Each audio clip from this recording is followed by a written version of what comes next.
जब राजा ने श्याम बाबा के पावन शीश की स्थापना करवाई तो खाटू की धरती पर भक्ति का एक नया अध्याय शुरू हुआ। मंदिर बनने लगा, भजन गूंजने लगे और दूर दूर से भक्त दर्शन करने आने लगे। लेकिन खाटू श्याम धाम की कथा में एक और रहस्य छिपा है। श्याम कुंड का रहस्य। कहा जाता है जिस स्थान से श्याम बाबा का शीश प्रकट हुआ था वही स्थान आगे चलकर श्याम कुंड के नाम से प्रसिद्ध हुआ।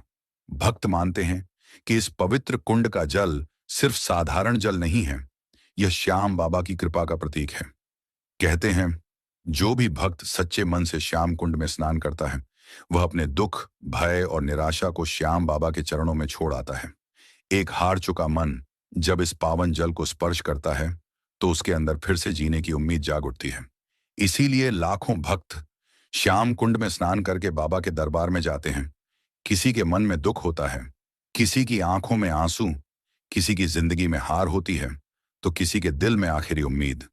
लेकिन जब वे हाथ जोड़कर कहते हैं श्याम बाबा अब आप ही सहारा हो, तो मानो मन का बोझ हल्का हो जाता है। कहते हैं श्याम बाबा अपने भक्त की पुकार कभी अनसुनी नहीं करते। जो सच्चे मन से आता है वह खाली हाथ नहीं लौटता।